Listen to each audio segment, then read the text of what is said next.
2024년이 그 50주년, 창립 50주년이기 때문에 이 창립 50주년에 한국 작가인 물론이거냐 50년 한국문학사의 의미를 재조명하기 위해서 지난 6월부터 연속 심포지움을 전개하고 있습니다. 그래서 오늘이 전체적으로 보면 두 번째 심포지움이 되겠습니다. 그래서 오늘은 한국문학과 주로 이제 젠더, 여성 문제를 조명하게 되겠습니다. 그래서 이번 행사에는 그 50주년 추진단뿐만이 아니고 경희대학교와 대구 가톨릭대 연구소에서도 함께 심포지움을 진행하고 있습니다. 그리고 2024년에도 두 차례 심포지움이 예정이 되어 있습니다. 주로 이제 한국문학의 로컬리티와 세계문학과의 연관성을 논의하는 그런 심포지움이 예정이 되어 있습니다. 그래서 일부 들어가기 전에 먼저 인사말을 경희대학교 후마니타스 칼리지 정복철 선생님의 환영사를 좀 들어보도록 하겠습니다. 안녕하십니까. 후마니타스 칼리지 학장 정복철입니다. 여러분들 환영합니다. 아까 우리 후마니타스 칼리지 소속 고인환 교수님 오늘 역대급 태미들이 몰려온다. 약간은 공포스러우면서 설레이네요. 특히 이 마녀라고 하는 것, 광녀라고 하는 이 표현이 도대체 우리 역사 속에서 어떤 위상과 의미를 차지하는 것인지 참으로 궁금합니다. 어떤 한국작가회의가 내년으로서 50주년이 된다죠. 여러분들이 정말 무엇을 기념하고 개선할 것인가의 문제를 가지고 그 정신을 이어간다만 하기에 참으로 한편으로는 부럽고 또 한편으로는 이 두 번째 심포지엄이 우리 후마니타스 칼리지의 이 교양교육의 전당인 이 청운관에서 열린다는데 참으로 명예롭습니다. 부디 오늘 여러분들의 문제의식으로 특히 이 젠더성의 문제를 묻고자 하신 것 같은데 문제의식이 잘 녹아나고 잘 짚어지기를 기대합니다. 여러분 환영합니다.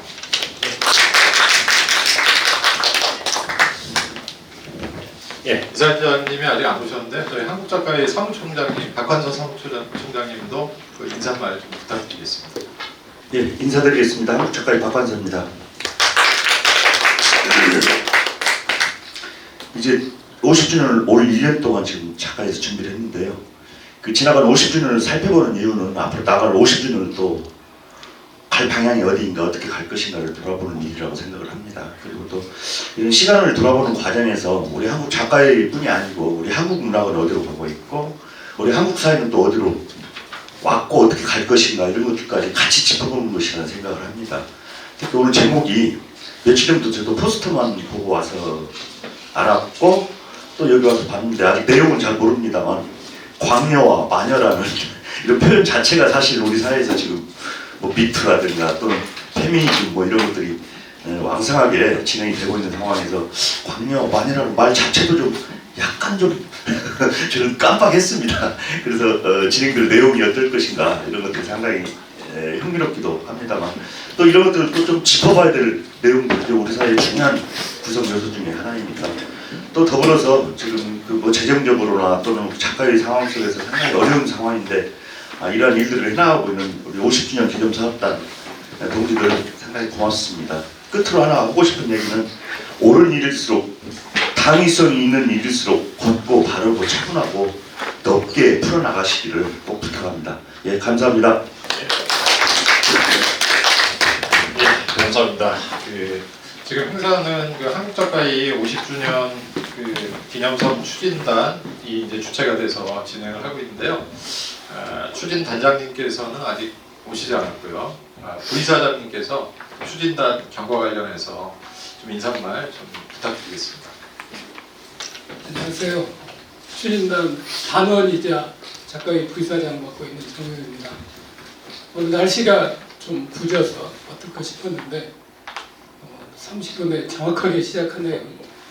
임용관 선생께서 역시 정확한 사람이구나 이런 걸 새삼 하게 됐습니다. 추진단 1년 동안 여러 가지 준비를 했는데요.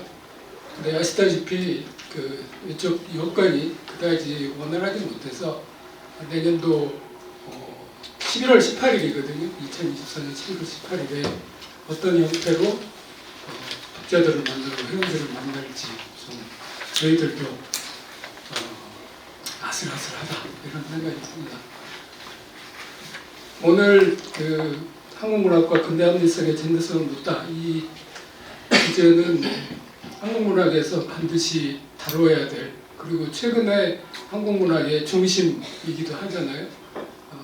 제가 좀 놀라는 것은 한국문학이 여성성과 그리고 성의 소외 이런 거를 다루지 않으면 독자들이 있지 않나 하는 정도로 우위중심이 옮겨져 있다는 거거든요.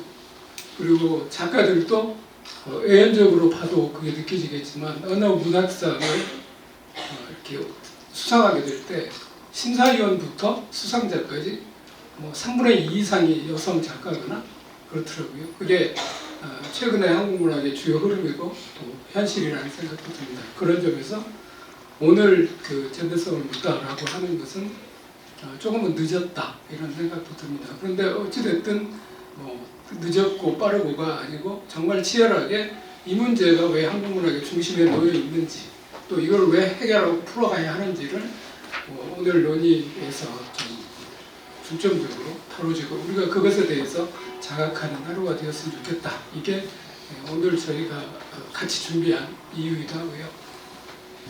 추진단의 과제로서는 오늘 이렇게 좀 늦었지만 젠더성에 대해서 함께 하는 것처럼 내년도는 또 다른 문제를 가지고 그리고 한국문학에서 반드시 짚어야 될 거를 가지고 독자를 만나고 회원을 만나고 해야 되겠다 하는 다짐도 하게 됩니다. 왜 그러냐면 한편으로 보면 문학이 다른 장르에 대해서 좀 왜소해져 버렸기 때문에 그 왜소해져 감을 우리의 노력에 의해서 조금은 풍성하고 튼튼하게 할 수 있지 않을까 하는 기대를 갖기 때문에 그렇습니다. 제가 약간 마이크를 잡고 이렇게 횡설수설을 하는 가운데 이사장님이 오셨기 때문에 제 얘기는 이쯤에서 정리하는 걸로 하겠습니다. 오늘 함께 해주셔서 고맙습니다. 자, 윤정구 이사장님입니다.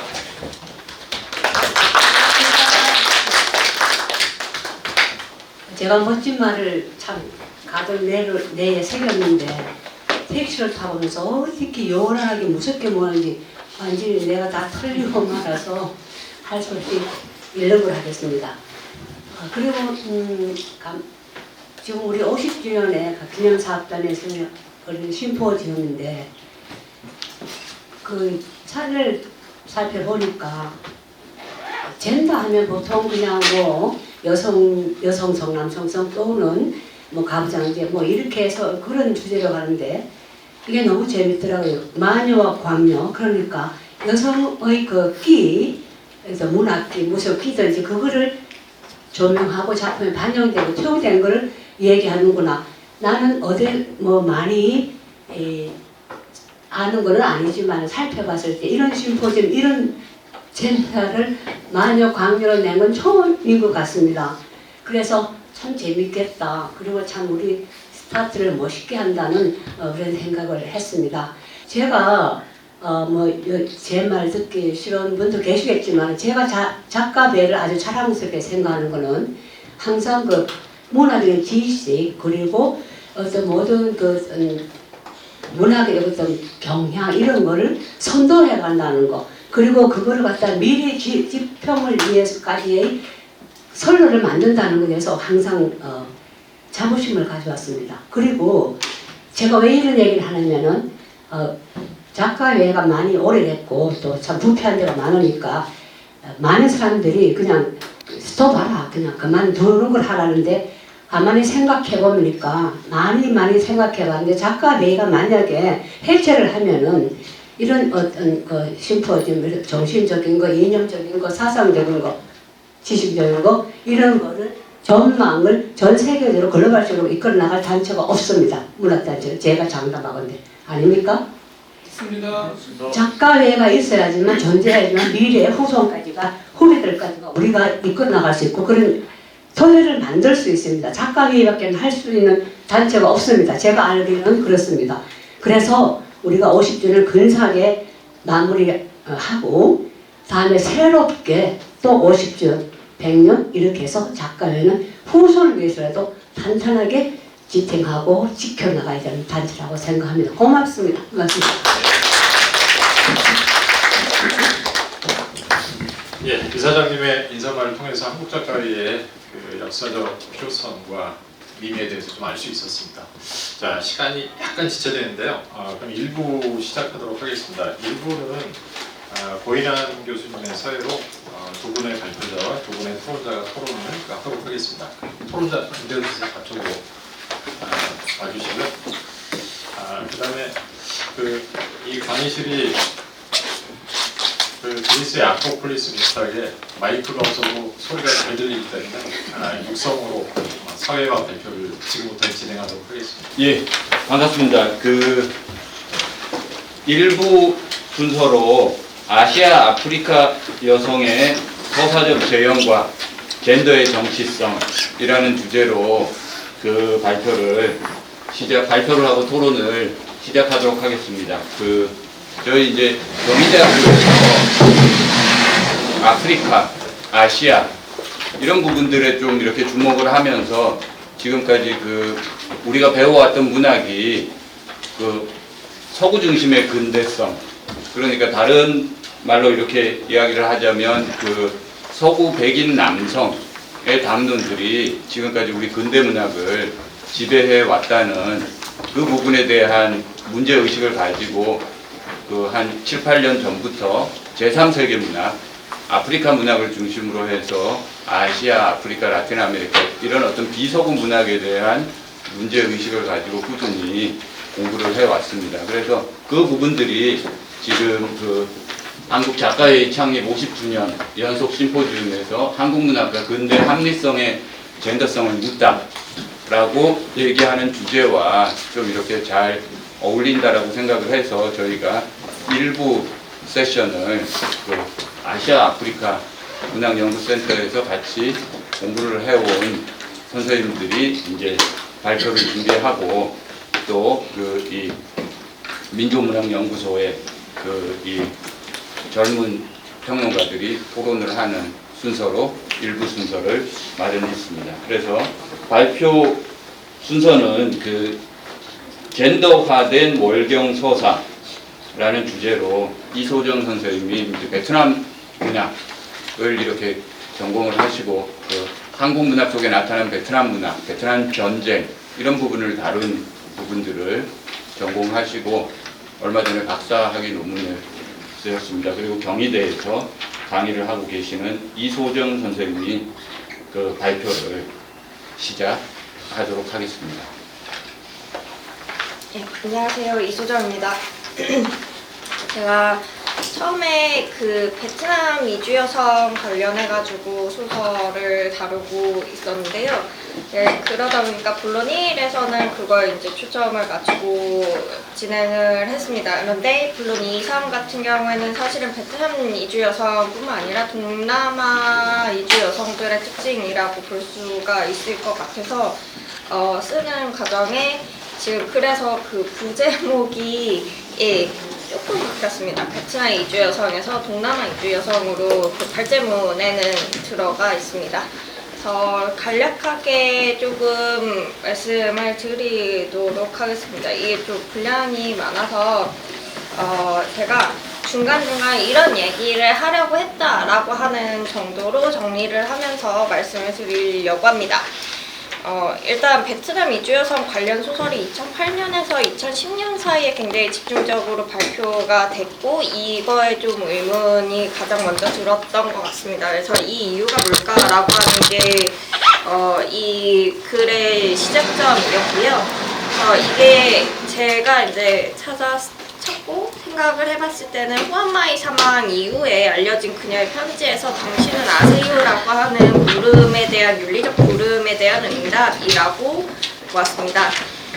그간의 이주 여성 관련 소설들 연구 같은 경우에는 피해자에 대한 논의 양상에 좀 집중이 되어 왔고요. 이들을 어떤 방식으로 지칭하는가는 좀 각기 다르지만 다수의 연구자가 피해자랑 가해자의 구도로 해당 문제를 좀 파악해 온 경향이 있습니다. 이주 여성과 한국인 남성 관계를 피해자와 가해자로 문제를 보는 논의에서 나아가서 경제와 사회 발전의 비대칭성으로 인한 매매혼의 성격을 가진 국제 결혼이나 국가 간 임금 격차에 의해 서열화된 자본의 흐름을 지금 사회의 이제 문제 요인으로 파악한 연구도 진행되어 왔습니다. 네, 이거 역시도 내국인이랑 외국인을 좀 이분법적으로 설명하는 것에서는 벗어나지 못했다라고 보았습니다.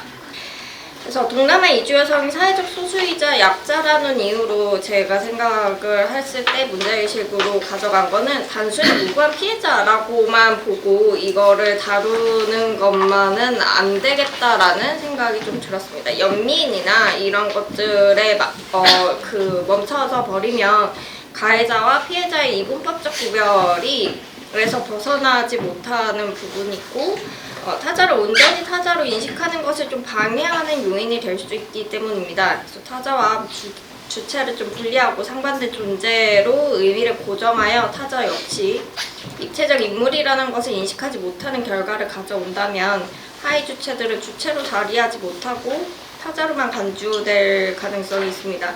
그래서 본 연구에서는 대리비양의 시선에서 좀 벗어나서 벗어나기 위해서 그들을 상징화하고 있는 문제점을 일단은 분석을 해보자라고 하는 그런 의식에서 시작을 좀 했습니다.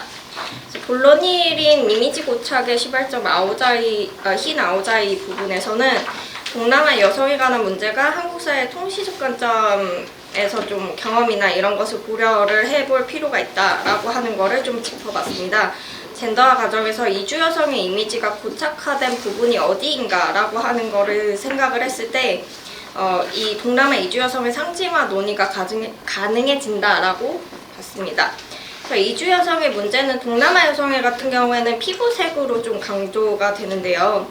대화가 가능하고 생김새로는 구별이 되지 않고 한민족이라는 피줄에 대한 인식으로 선호되는 조선족 여성으로 에 대한 언급이 소설에 꽤 많이 등장을 합니다.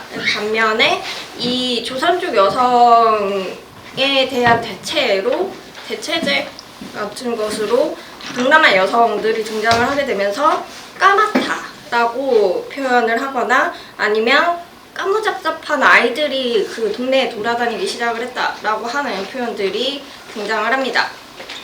그래서 한국의 다문화주의에 관한 이야기를 할 때 좀 인종적 측면을 함께 고려해야 한다라는 생각이 들었고요. 그래서 순혈주의에 기반한 좀 상상의 공동체가 어적 측면이 존재한다라고 하는 측면에 대해서 좀 살펴보았습니다. 그 얘기가 지금 11조 정도에서 예시문들을 좀 보면서 진행을 했고요. 그래서 이런 것들을 살펴봤을 때 결국에는 그 유사제국주의 시선에 대한 언급을 할 수밖에 없고 베트남 파병 당시에 대한 부분들이 이 동남아 이주 여성에 관련되어 있는 소설들에서 같이 등장을 하는 부분들을 좀 살펴보게 되었습니다. 그래서 그 베트남 여성들을 그 농촌 사회에서 어떻게 바라보는가라고 하는 거를 얘기를 할 때 결국에는 베트남에 대한 파병에 대한 회고담이 함께 진행이 되는 이유를 살펴보아야 이게 동남아 여성에 대한 이미지가 어떻게 구축했는가를 알 수가 있다라고 하는 내용을 지금 12쪽에서부터 좀 끝까지 진행을 했고요. 이걸 정리를 하자면 결국 한국 사회 전반의 유사제국주의 시선의 구축이 베트남 파병 당시에 반공주의를 통한 동일화에서 시작이 됐고 한국의 베트남 전쟁 소설에서 파병을 경험한 작가들이 베트남인의 자리에 한국전쟁 당시에 한국인을 배제하고 미군의 자리에 한국군을 배치를 하고 등치시킵니다. 그래서 한국군과 베트남 여성의 순수한 연애담을 다루면서 타자로서 이주 여성을 상징을 하고 그들에게 피해자의 자리만 허용을 하고 있었던 그 이미지가 지금까지 이어지면서 아류 제국주의 시선에서 지배자 한국 남성 대 지배받는 동남아 여성의 구조로 이어졌다라고 하는 게 주된 내용입니다. 그다음에 13쪽부터 이제 진행이 된 본론 2 같은 경우에는 가축화된 모험을 향한 혐오라고 보았고요. 이 본론 2에서는 이주 여성들의 언어 상실에 관해서 좀 먼저 살펴봤습니다. 이주 여성에게 한국어를 사용하라고 하는 것이라고 하는 게 언어 선택의 문제가 아니다라고 하는 것에 대해서 좀 짚어봤습니다. 한국어를 배울 때까지 그녀들이 언어를 습득하지 못한 존재로 취급이 되고 언어로서 존재를 언어를 잃은 인간으로서의 그러니까 존재로 부정을 당하고 한국어나 혹은 영어를 사용하는 권력자의 말을 따르는 것만이 가능한 이주자나 이제 여성 혹은 피해자들이 이제 인식되는 방법들이 결국 동등한 주체로 인식이 되지 못하고 동물화하고 대상화되고 있다라고 하는 거를 좀 소설을 통해서 살펴보려고 했습니다. 그래서 한국에서 그녀들이 사용하는 말이 사람의 언어를 인정받지 못하고 끊임없이 정정하고 가르쳐야 되고 잘못된 말로 취급되고 있는 그 상황에서 인간으로서 언어를 빼앗긴 이주 여성은 전형적으로 나와는 다른 사람, 동등한 가치와 존엄성을 가지지 않는 존재로 여겨지고 혐오의 대상이 되고 있는 것에 대해서 좀 살펴보았습니다. 그래서 이 부분에 대해서 얘기를 하기 위해서 14쪽과 15쪽에서 계속 진행을 할 때 타인과의 시간이나 아니면 뿌이거나 찌거나 파프리카에서 이 여성들이 뭐 그 키우는 개와 동일하게 여겨지거나 아니면 가축이랑 동일하게 여겨지거나 아니면 요 파프리카라고 하는 농작물로 비유가 되고 있는 것에 대해서 좀 살펴보았습니다. 그래서 동물적 유체로 가지고 있는 존재, 언어 기능을 습득하지 못한 존재로 여겨졌을 때 발생하는 문제점들이 소설에서 다양한 방식으로 표현이 되고 있고요. 결국에는 수확물로 혹은 가축물로 상징화가 되면서 타국에서 시집 온 어린 여성에게 아이 생산이나 혹은 남편의 성욕 해소와 같이 생물학적 성으로서의 역할이 부여되고 있다라고 하는 걸 좀 살펴보았습니다. 본론 3을 정리를 하고 마무리를 해보자면 가정문제라는 미명 아래 제도적 보호장치의 부재 속에서 이주 여성은 출발지에서 도착지까지 건너오면서 발생한 비용을 몸으로 보상하라는 요구를 강요를 받습니다. 노동력을 착취당하고 성적으로 유린당하며 문화 우월주의로 인한 차별과 이중 정체성의 혼란을 경험을 합니다. 밥값을 해야 하며 언제나 침범해도 되는 먹어도 되는 상품으로 취급이 됩니다. 타국에서 시집 온 여성에게 존엄성을 바탈하고 동물적 육체만을 주는 행위는 생식에 대한 열망이 담겨 있습니다. 동시에 이를 좌우할 수 있는 권력을 취득하여 자신이 기피하고 싶은 부분을 투영하는 방식으로 구현이 됩니다. 이어서 본론 3 같은 경우에는 지금 16쪽에 수치심을 지는 서술자의 호명이라고 해서 서술자를 좀 살펴보았는데요.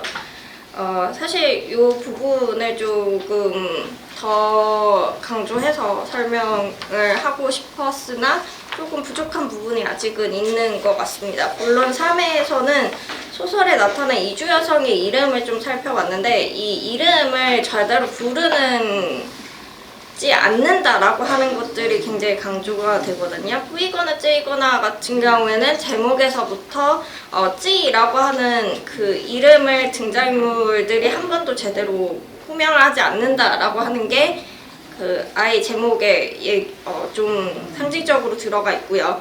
그래서 결국에는 이 이름을 제대로 호명하는 건 소설의 서술자뿐입니다. 파프리카 같은 경우에도 남편이나 시모가 이름을 발음하기 힘들다는 이유로 추엔이 아닌 수연으로 바꿔서 부르고요.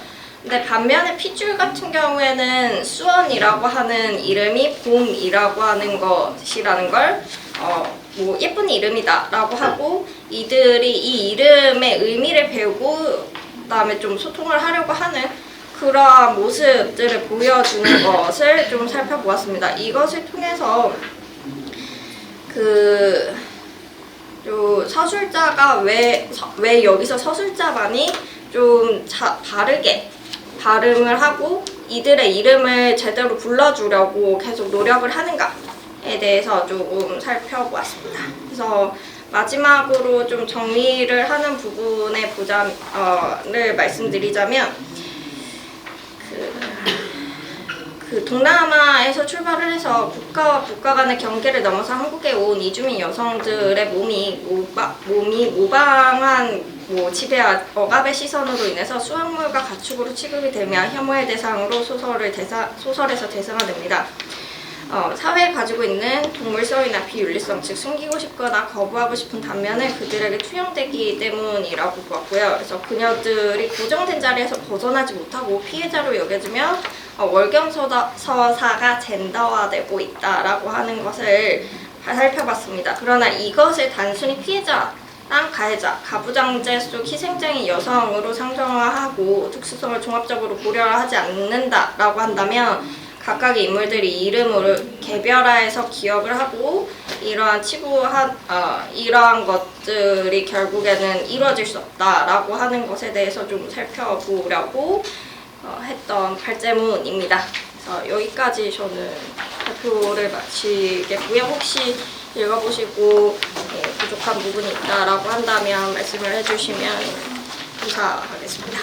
한국 소설 속에 나타난 그 동남아 이주 여성이 어떤 양상으로 드러나는가라는 부분들을 어떤 제국주의적 지배 이런 부분들에 대한 그 특성과 우리의 어떤 배타적 민족주의, 유사민족주의 이런 부분들 때문에 그 타자라고 얘기하는 동남아 이주 여성들을 제대로 된 인물로 형상화하지 못한다라는 부분들을 그 통시적인 관점에서 꼼꼼하게 분석을 해주신 것 같습니다. 그 행사의 그 일부 순서는 발표를 그 연이어서 계속 이렇게 듣고 이제 발표에 대한 지정 토론은 그 이후에 진행하는 부분으로 하겠습니다. 그래서 두 번째 발표를 그 이정선 선생님이 가부장제를 신문하는 흑인 여성 SF 옥타비아 버틀러의 작품을 중심으로 라는 주제로 이어서 발표를 시작하도록 하겠습니다. 네, 제 글만 한국문학이 아니네요. 네, 저는 이제 국문학을 공부했습니다만 이제 아시아 아프리카 연구센터에서 제3세계 문학을 공부하고 있고요. 그것이 이제 우리 한국 문학이 제3세계 문학, 제3세계라는 표현도 좀 그러네요. 어쨌든 살펴보지 않았던 그런 문학에서 어떻게 새롭게 나아갈 활로를 찾을 수 있지 않을까, 도움을 받을 수 있지 않을까 뭐 이런 생각에서 접근을 했는데 사실 잘은 모르겠어요. 아직 잘 모르고 헤매고 있는 상황이기는 합니다. 여러분들과 같이 이야기 나누면서 제 문제의식도 더 길을 찾아갔으면 합니다. 오늘 제가 발표할 내용은요, 옥타비아 버틀러라는 미국 흑인 여성 SF 작가의 작품을 살펴보려고 하는데요. 네, 이게 완전히 자료집에 실린 글이 완성된 글은 아니고요. 특히나 이제 마지막 5장 같은 경우는 아예 서술도 제대로 못한 상황입니다. 그래서 아직은 좀 아이디어 수준이고요. 그래서 토론자 선생님을 비롯해서 여기 계신 분들이 질문하고 의견 주시면 그 도움을 제가 받아서 잘 마무리할 수 있기를 좀 기대하고 있습니다. 제목은요, 가부장제를 신문하는 흑인 여성 SF라고 달았는데요. 근데 사실 이 제목은 이 학술대회 주제 때문에 좀 잡은 측면이 없지 않아 있습니다. 무슨 말씀이냐면 이 글에서 옥타비아 버틀러의 작품을 가부장제만 한정해서 살피고 있지는 않거든요. 그런데 이제 가부장제를 저항하는 측면이 있기 때문에 그걸 좀 제목으로 했고, 나중에 생각이 좀 더 정리가 되면 이제 제목이 바뀌게 될 수도 있겠습니다. 그래서 여기서 이제 가부장제라는 것은 기본적으로 남성 우위의 사고잖아요. 그래서 여성을 억압하는 이런 사고요. 근데 옥타비아 버틀러가 기본적으로 억압이라는 게 인간 세상뿐만이 아니라 자연계에도 억압은 존재한다고 생각하거든요. 위계가 늘 있다. 식물도 막 서로를 이겨 먹으려고 하고 막 이런다고 생각을 하더라고요. 그래서 위계가 어느 세상에나 존재를 한다고 생각을 하고, 그 위계 안에서 이제 억압이 발생을 하잖아요. 가부장제는 남녀 사이의 어떤 이런 억압인데, 그 외에도 이제 흑인 여성이기 때문에 인종 간의 위계에 따른 억압, 그리고 뭐 가난하게 자랐거든요. 그래서 어떤 이런 경제적인 위계 혹은 뭐 지배자와 피지배자 뭐 이런 여러 가지 위계에 대해서 탐문을 하는 그런 작가로 보입니다. 자, 목차를 잠깐 보시면요. 목차는 처음에 1장에서는 이제 흑인 여성 작가의 SF가 기존의 SF의 경계를 좀 확장하는 측면이 있다라는 것을 말씀드리려고 하는데, 그것이 2장, 3장으로 이어지면 이제 어떤 등장인물을 내세우느냐를 가지고 그 경계를 확장시키고 있거든요. 그것을 비정상적이고 열등한 존재들이 등장하는 것, 그리고 그들이 어떻게 살아남았는지의 이야기를 통해서 보여주고 있다라는 걸 말씀드리려고 하고요. 그리고 네 번째 위태로운 공존은 그래서 이 등장인물들이 나중에 함께 살아가는데 그게 평화로운 모습은 아니에요. 그래서 굉장히 위태로운 공존의 모습을 보여주는데, 여기에서 좀 우리가 고민해야 될 지점이 있지 않나 싶고, 옥타비아 버틀러가 던져주는 어떤 문제의식이 좀 있다고 봤어요. 그렇게 해서 정리를 하고, 마지막에는 이것이 뭐 미국 흑인 문화뿐만 아니라 한국 문학에 있어서도 어떤 미래를 생각할 때 어떤 윤리적인 문제점을 던져주고 있는가, 문제의식을 던져주고 있는가, 이런 걸 살펴보려고 합니다. 제가 그래서 살피고 있는 옥타비아 버틀러의 작품은 이렇습니다. 이거는 사실은 옥타비아 버틀러 작품 번역된 거 몽땅 다루고 있는 셈입니다. 그 말씀은 무슨 말씀이냐면, 작품 하나하나를 꼼꼼하게 살피고 있지는 못하고 있다는 말씀이고요. 전반적인 옥타비아 버틀러의 어떤 세계관, 작품 세계, 뭐 이거를 좀 아주 번박하게 살피고 있다고 말씀드릴 수 있겠습니다. 킨이라는 작품은요, 타임슬립을 보여주고 있는 작품이거든요. 뭐냐면 주인공 여성 흑인이 갑자기 1800년대로 갑자기 끌려 들어가요. 그래서 거기에서 이제 백인 남성을 만나는데, 그 백인 남성이 사실은 자기의 조상인 거예요. 흑인 여성이지만 백인 남성이 조상인 상황입니다. 근데 이게 어떻게 된 상황인가, 이런 걸 살펴보는데, 이 사람이 계속해서 위기에 처하거든요. 위기에 처할 때마다 자꾸만 그 과거로 끌려가게 돼요.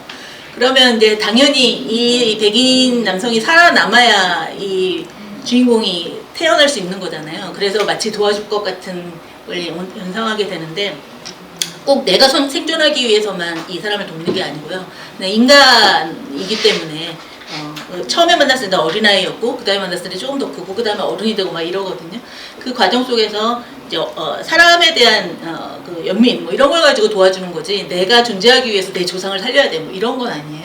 이런 타임슬립의 모습을 보여주고요. 와일드 시드는 그 죽지 않는 두 존재가 나와요. 남자는 영혼만 남아있어요. 몸은 죽어버렸고 영혼만 남아있는데 사람의 몸을 취하거든요. 그러면서 계속 살아남고, 여성은 흑인 여성인데 사람으로 나오는데 이 사람도 몇백 년을 살았어요. 그래서 이 두 불사의 존재가 나오는 작품입니다. 그래서 둘이서 엄청나게 막 싸워대요. 그래서 이제 옥타비아 버틀러가 다른 인터뷰 같은 데서는 완전 남녀 모습이죠, 뭐 이런 식으로 얘기하기도 하거든요. 이 두 불사의 존재가 자신의 그 남자 주인공은 자기의 후손, 아주 능력이 뛰어난 후손을 남기고 싶어서 이 여성을 계속 이용을 하는 거거든요. 그런 과정이 나오는데, 계속 다른 사람으로 몸을 옮겨가고요. 남자는, 여자는 스스로가 변신할 수가 있어요. 그래서 여성의 몸이었다가 남성의 몸이었다가 심지어 동물로도 변할 수 있고 막 이래요. 그래서 어떻게 보면 여자가 더 힘이 센 것처럼 느껴지긴 하는데, 근데 워낙 남성 주인공이 신과 같은 존재라서 계속 억눌리기는 합니다. 블러드 차일드는 유일하게 단편집이에요. 그래서 여기에 있는 작품 중에 대표적인 게 이제 블러드 차일드고 표제작이고요. 그 외에 여러 가지 단편이 실려 있는데, 이 중에는 이제 외계인과 만나는 이야기가 있고요. 그리고 아포칼립스라고 해서 이제 지구 종말 이후의 이야기 뭐 이런 것들을 다루는 것도 있습니다.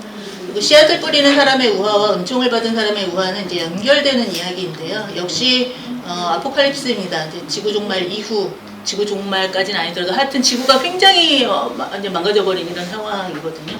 거기에서 살아남은 사람들, 그리고 다시 지구 안에는 또다시 억압이 생기고 뭐 이런 상황을 그려내고 있습니다. 그리고 쇼리는 뱀파이어 이야기입니다. 근데 뱀파이어 이야기지만 역시 간단한, 뭐 단순한, 흔한 뱀파이어 이야기는 아니거든요. 그래서 보시면 굉장히 다양한 장르를 활용을 해요. 옥타비아 버틀러가. 그래서 옥타비아 버틀러의 작품에 대해서 SF의 하위 장르를 계속 변칙시킨다, 뭐 이런 식의 평가도 있더라고요. 어쨌든 전반적으로 작품을 좀 수박 겉핥기식으로 좀 살펴보게 되겠습니다. 1장 보시면요, SF의 경계 확장이라고 했는데요. 근데 처음에 초기에 SF는 백인 남성 중심으로 진행이 됐거든요.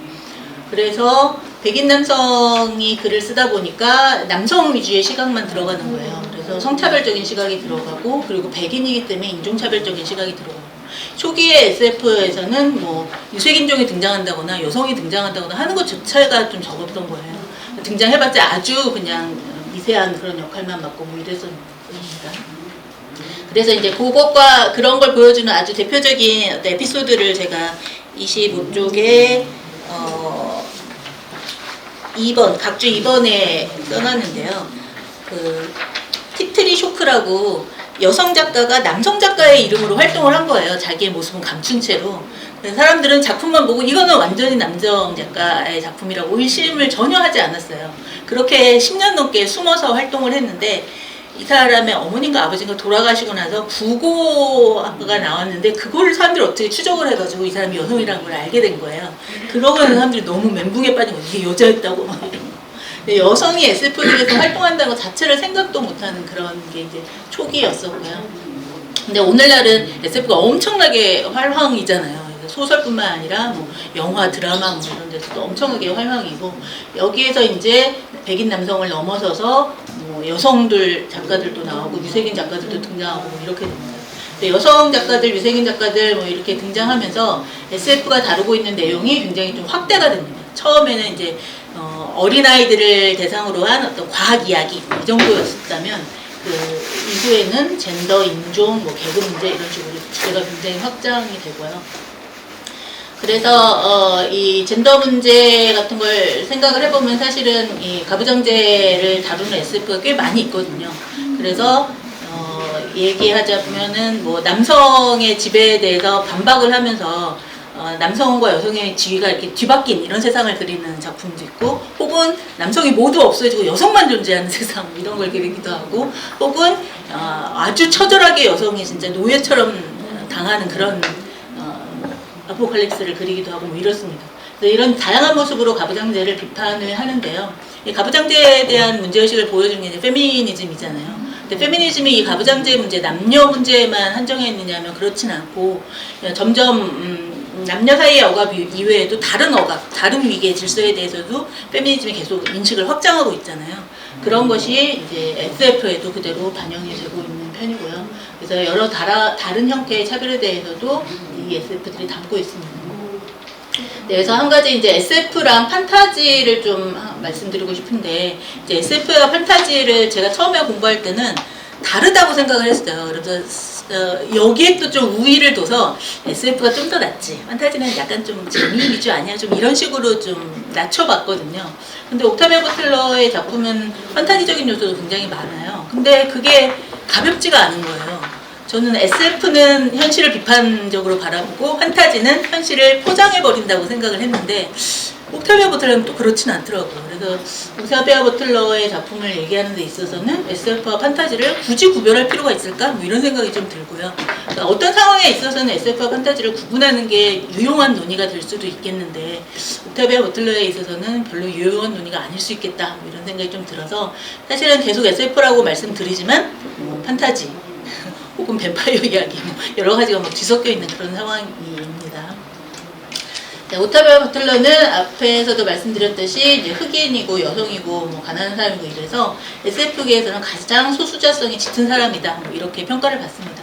그러다 보니까 이 사람의 작품이 그런 많은 문제의식을 담고 있고, 이런 것이 또 영향을 받아서 오늘날은 흑인 여성 SF 작가들의 작품이 한국에 굉장히 많이 번역되고 있거든요. 그게 뭐 각주 3번에 보면 이렇게 나와 있고 그렇습니다. 다음 2장으로 넘어가면요, 비정상적이고 열등한 존재들인데요. 이제 옥타비아 버틀러가 이제 자신의 그 소수자성을 작품에 그대로 이제 반영을 하고 있어요. 그것이 이제 대표적으로 특이한 인물들이 나오는 거예요. 예전에 SF에서는 보이지 않던 인물들이 등장을 하는 건데, 여성이 주인공으로 등장한다는 게 가장 기본적이고요. 근데 단순히 여성이 아니라 굉장히 강인한 육체와 정신을 지닌 여성이 등장을 합니다. 그래서 킹 같은 경우 아까 이제 과거로 넘어간다 그랬잖아요. 과거로 넘어가서 죽을 고비에 놓인 백인 남성을 계속해서 구원해내는 그런 역할을 맡고요. 그리고 그 저녁과 아침과 밤이라는 단편, 블러드 차일드에 있는 그 단편에는요, 이게 질병을 다루거든요. 그 암 치료제가 다른 그 부작용을 일으켜서 나쁜 질병을 일으키는 거예요. 그래서 그 질병이 자신도 파괴하고요. 파괴하는 게 진짜 물리적으로 파괴해요. 자기 몸을 막 파고 들어가거든요. 이런 식으로 자기를 파괴하고 주변 사람들을 막 죽이고 막 이런 질병이 발병을 하는 거예요. 근데 그 질병을 통제하는 이들이 생겨요. 근데 그 통제하는 사람도 역시 그 질병을 갖고 있는 사람인 거예요. 근데 그 질병을 가진 사람이 이 질병을 가진 사람을 통제하는 그런 이야기거든요.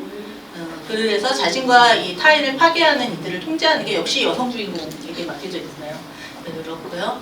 특사라는 단편은 그 역시 단편 그 블러드 차일드에 실려 있는데, 여기서는 외계인이 지구에 왔어요. 지구에 왔는데 의사가 통하지 않아요.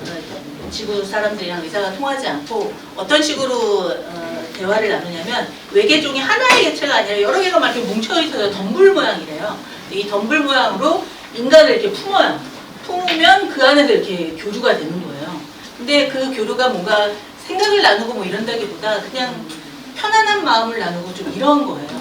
근데 이런 외계인과 인류 사이를 연결하는 통역자가 이제 주인공 여성이고, 더 다른 통역자를 이제 이끄는 사람이거든요. 이게 사람들 몇몇을 더 이제 지원을 받아서 이제 통역자를 더 만들려고 하고 이러는 것을 여성 주인공이 합니다. 물론 지원자 중에는 남성도 있고 뭐 이런데요. 우선 그 작품의 주인공은 여성 통역자로 나오고요.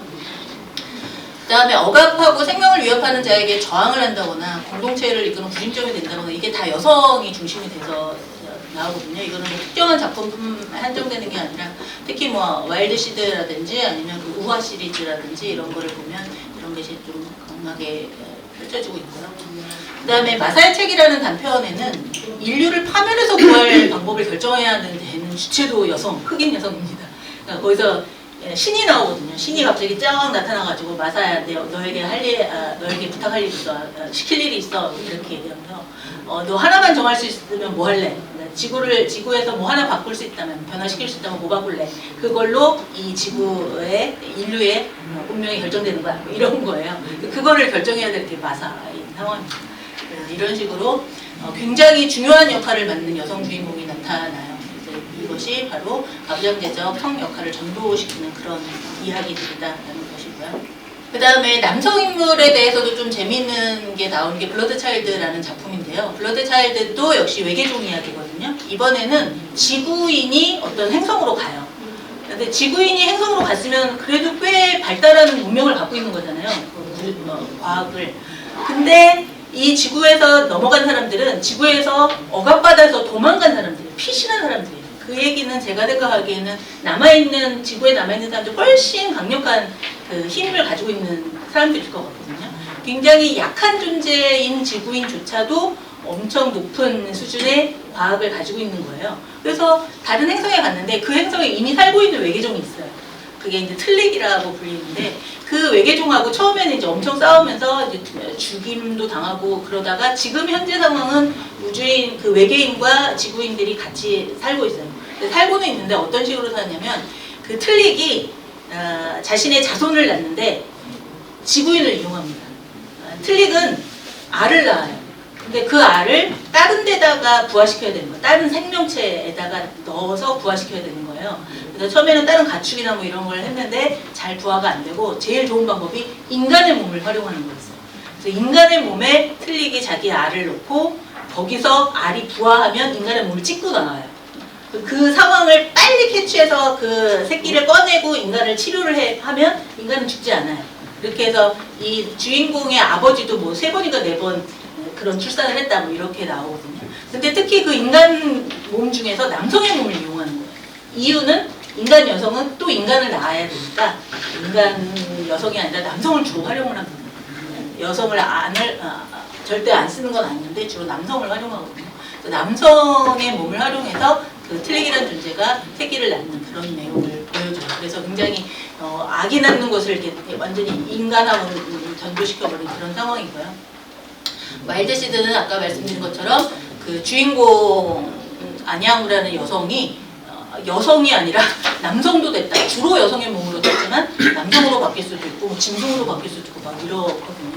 이런 식으로 어떤 성 역할이라든지 성 정체성이라든지 뭐 이런 것에 대해서 고정되지 않은 그런 것을 좀 실험하고 있지 않나 싶습니다.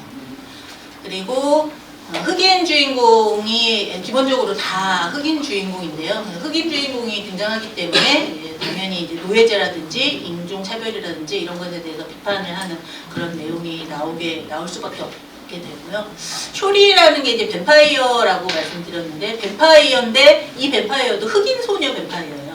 소녀라고는 하지만 50대입니다. 근데 뱀파이어들이 몇백 년을 살기 때문에 50대는 소녀인 셈이에요. 몸도 인간으로 따지면 소녀의 몸이고 뭐 이렇습니다. 그래서 이 쇼리 같은 경우는 뱀파이어 세계에서 기본은 남성이고 백인인 게 뱀파이어의 기본적인 모습이거든요. 근데 여기서는 흑인 뱀파이어가 나오니까 그들도 이걸 못 받아들여요. 우리의 피를 더럽혔어. 뭐 이렇게 생각을 해요.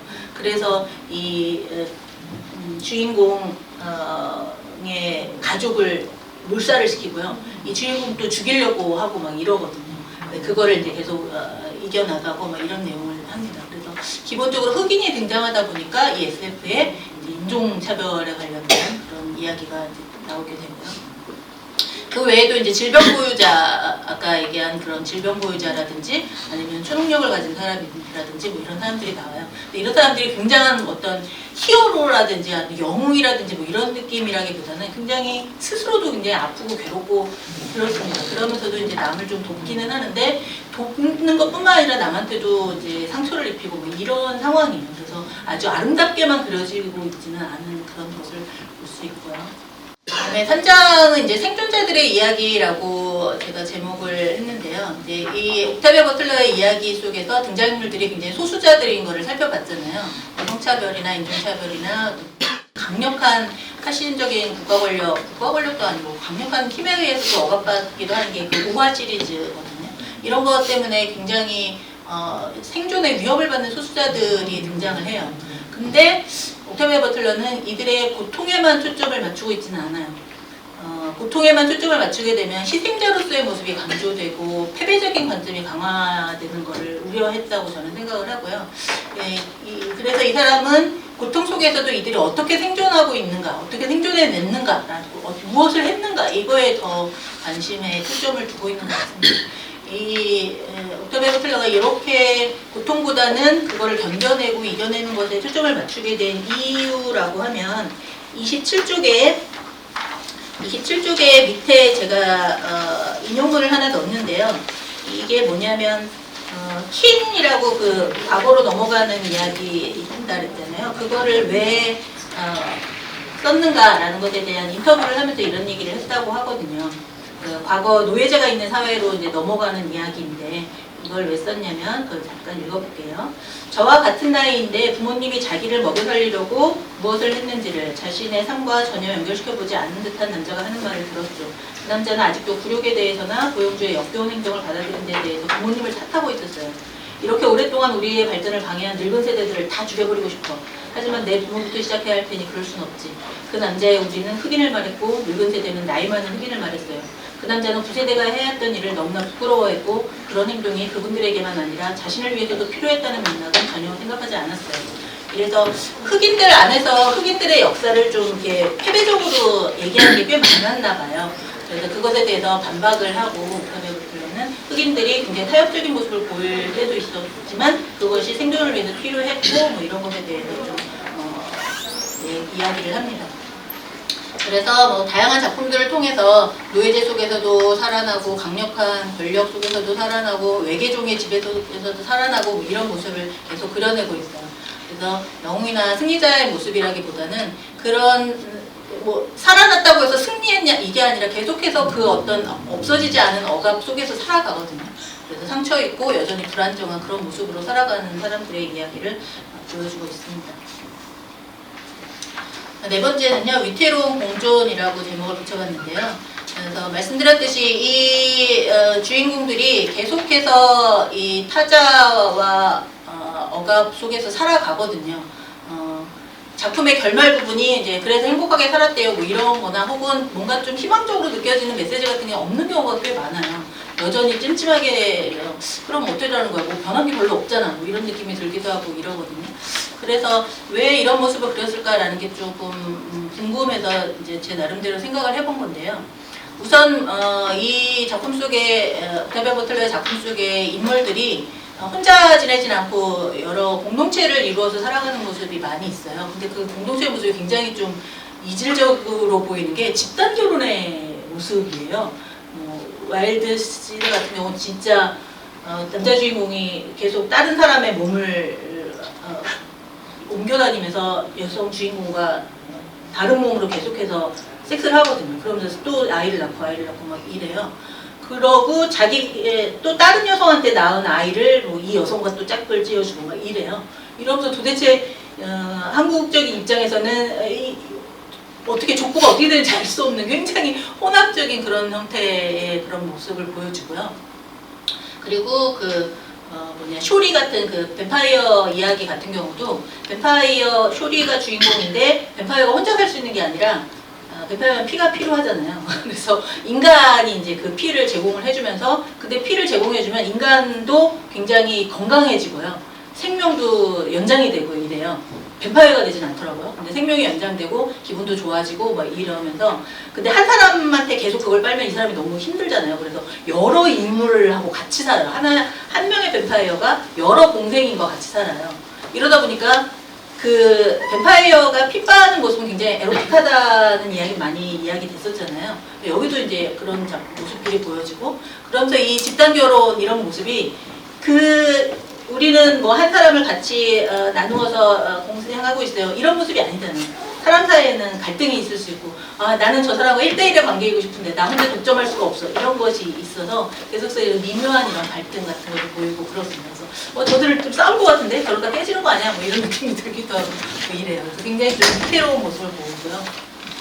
그리고 그 블러드 차일드 그 플릭이 인간의 몸에 알을 낳는 얘기 있잖아요. 거기에서 어떤 장면이 나오냐면 인간 주인공이 총을 소지하면 안 되는데 숨기고 있었어요. 그러다가 발각이 돼서 그 외계종이 그거 불법이잖아 내놔 하고 가져가려고 그러는데 인간이 안 내놔요. 우리도 필요하다. 우리 몸을 지킬 이런 무기가 필요하고 우리가 파트너라면 당신도 이런 위험을 감수해야 된다. 이렇게 얘기를 하거든요.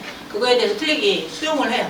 그래서 사실 함께 살아간다는 것이 모두가 서로를 배려하면서 이렇게 행복하게 살아가는 거냐 하면 그렇지 않고 그 안에 엄청난 갈등과 위험과 뭐 이런 것을 내재한 채로 살아갈 수밖에 없다. 이런 거를 좀 얘기하고 있는 것 같고요. 그래서 제가 보기에는 옥타비아 버틀러가 어떤 위계에 대한 억압을 타파하자 뭐 이런 이야기를 한다기보다는 위계는 없앨 수 없고 조금 더 나은 위계가 뭐가 있을까 이런 거를 고민을 하면서 억압을 조금 완화할 방법을 고심하고 뭐 일례로 남성이 지배하는 것보다는 여성이 지배하는 게 조금 더 낫잖아? 뭐 이런 생각을 하기도 하더라고요. 그래서 조금 더 완화할 방법을 고심을 하고 위계는 있을 수밖에 없다라는 생각에서 그 안에서 살아갈 방법을 고심을 하더라고요. 조금 더 덜 공격적이고 덜 파괴적인 방법을 살아갈 방법이요. 그러면서 이제 공감의 이야기를 하는데 이 부분도 또 굉장히 좀 문제적입니다. 우리가 다른 타자와 살아가기 위해서는 잘 공감해야 될 것 같잖아요. 근데 사실 이 공감을 굉장히 중요한 어떤 힘으로 얘기하는 게 아니라 공감 자체가 위험할 수 있다라고 이야기를 하거든요. 그래서 이 부분이 저는 좀 굉장히 좀 특이하다 싶어서 이 부분도 여러분들 어떻게 생각하는지 좀 궁금하기도 합니다. 거기 제가